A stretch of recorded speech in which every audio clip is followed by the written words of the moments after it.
had any. I did have some nightmares for about the first 6 months or whatever after happening. I was like, oh, I was just shot in my dream. But yeah, that's not something you want to hear from your wife. No, it isn't. But after that, I literally had my bullet tattooed on my wrist, and it says "Stronger" right above it. It has the date on it, and I did that because when I shake someone's hand, they can see it, and then they can ask me a question. I wear the caliber around my neck every day. This is the exact caliber I was shot with, because I invite the questions. Because anybody that will ask me about it, that's a chance for me to educate. Do you have any plans like public office or going, serving in that capacity? So many people have asked me that. Yeah. I haven't had any plans at this point, but I don't know where this is going to lead me. And like I said, I kind of sat quiet on this whole thing for a little while, and until this year, which it happened in 2018. No.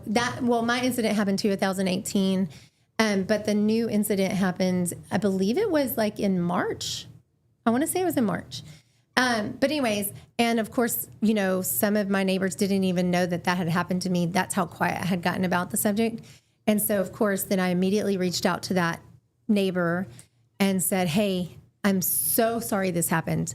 I know who to contact. We will get the, we need to get more campaign out. We need to get this addressed. And so that's kind of what fueled this whole thing.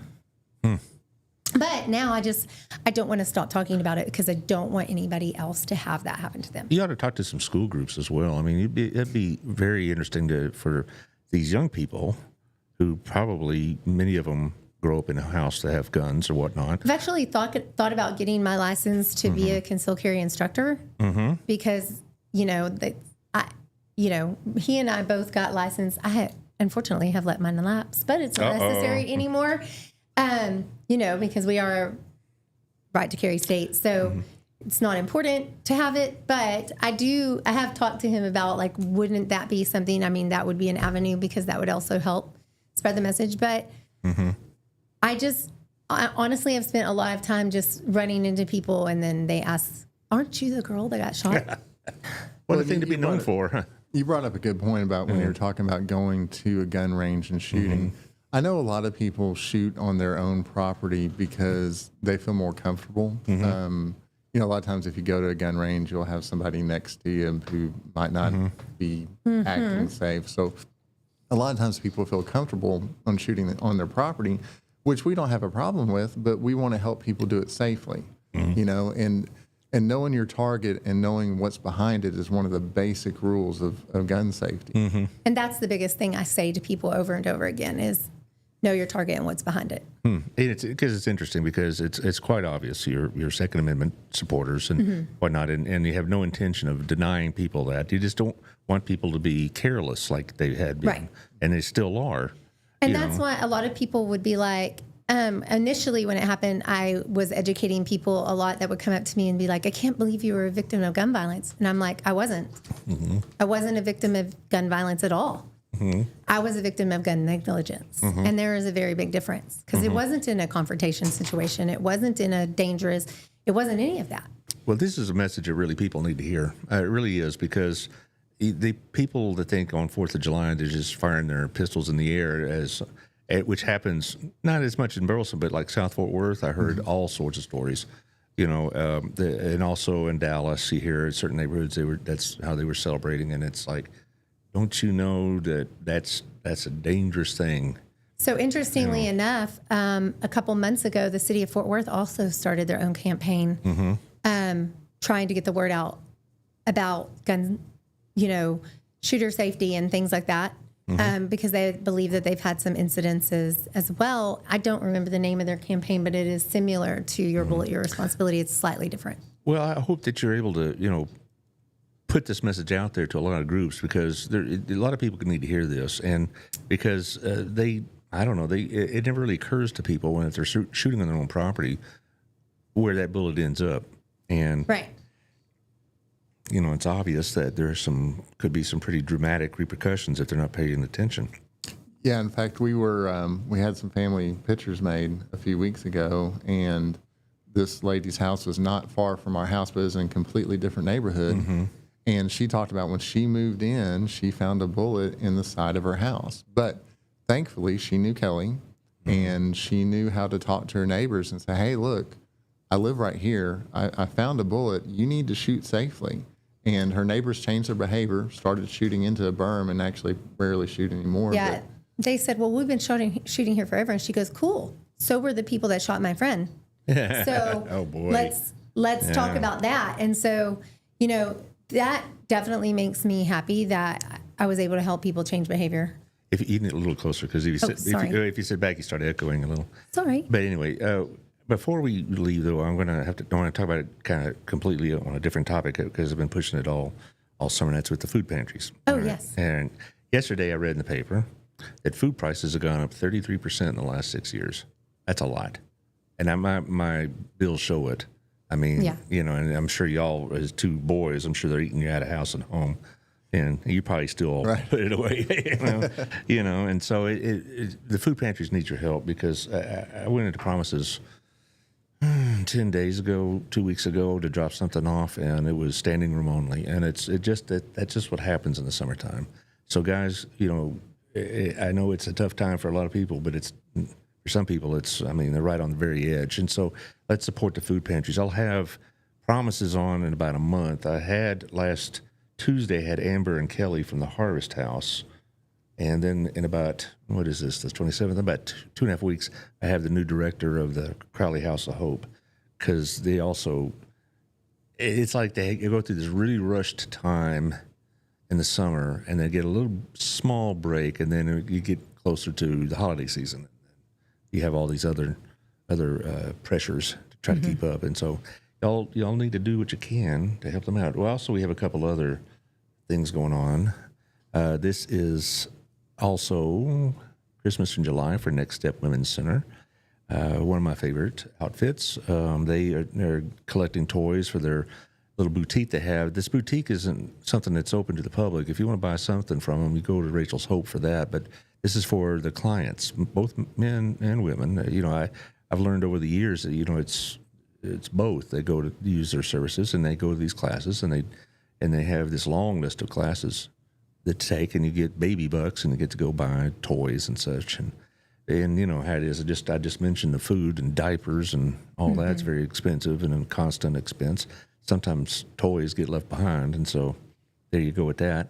Also, Keli left us with the Harvest House. They're doing a very patriotic donation drive, 1776, about a neighbor in need.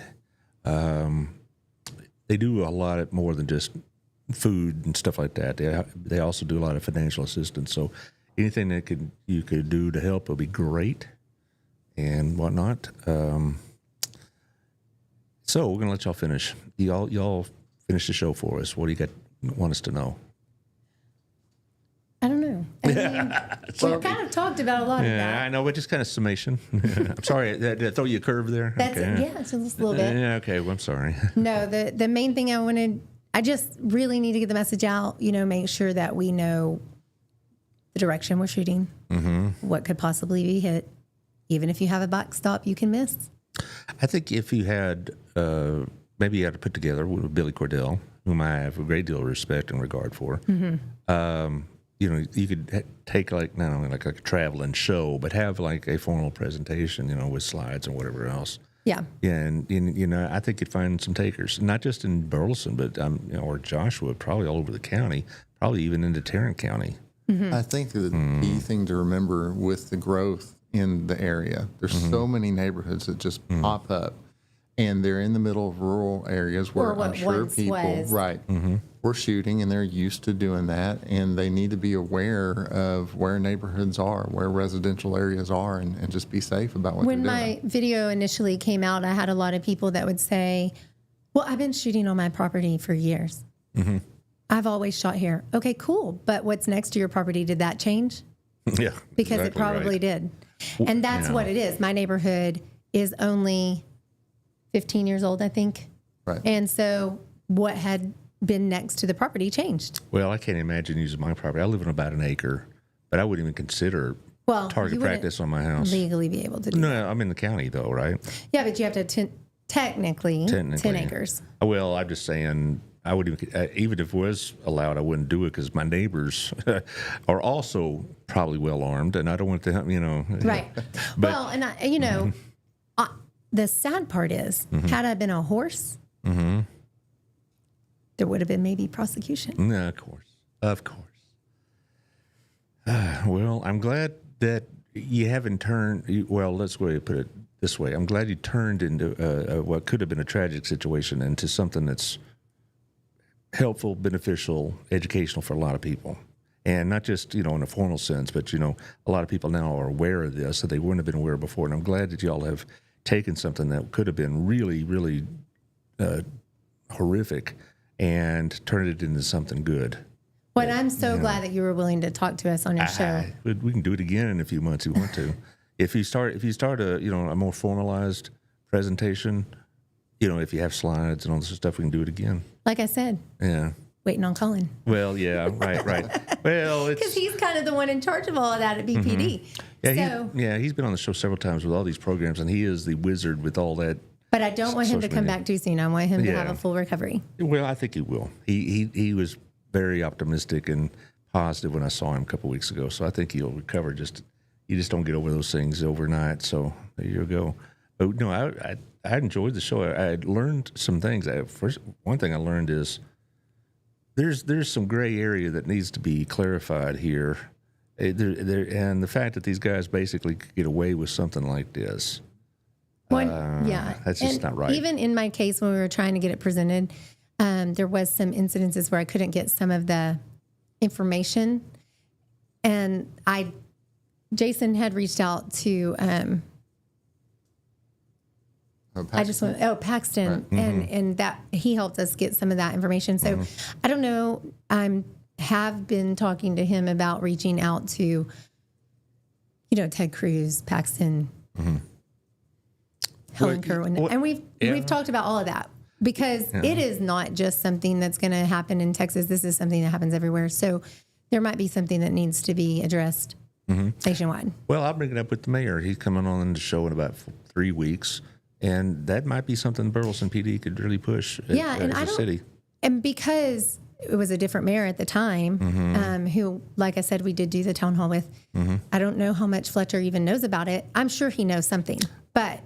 yeah. I've gotten to know Chris pretty well over the years from the show and other places and other city events, and I promise you, this is something he would take seriously. I feel that. And would want to do something with. I see him. I see the way he handles other things that have been going on in the city, and I think he does an amazing job. So I definitely think I haven't reached out to them recently because I had been focused on trying to get with Chief Cordell and do some things that way. Well, he'll be a very receptive audience. It's good. Josh, I guess we straightened up some of those technical issues, right? We did, yeah. What happened? Oh, just those gremlins in the router. You know how it goes. Got to keep it interesting. Well, the thing is, got to keep me on my toes. The Facebook right. version is going to be there's going to be a gap in it, but the YouTube version will be fine because they run simultaneously. So there you go. Like I said, tomorrow I have Kim Jones. I better buckle up because she's a live wire. Yes, but she's really informative. Very much so, and this is something she's very passionate about. I mean, I enjoy her company. When she's on the show, I just say, take it away, and she has a presentation and all this other stuff, and she's going to have some reports, if you will, about some of the protests that they've been doing in other counties, not just in Johnson County. You just mentioned y'all's bill. It is something in it. Because we watched the last episode you did with her, I said to him, maybe we should reach out to her. Yeah, well, I tried protesting our property taxes one time myself, and it did not go well. Well, it helps because they know all the ins and outs, and we don't. Right. And she does, and so, and there's all that, and so I don't know if I should protest my taxes or not because. I get the bill, and okay, whatever. It goes through escrow, right? And I'm not really having a comparison from the previous year, but maybe we should start doing that. So this is one thing I learned from her. Josh, Yes, sir. try to stay out of trouble today, if you will. I'll do my best. I know. You know, I bet you have a whole arsenal of guns in your house, right? Anyway. I actually do.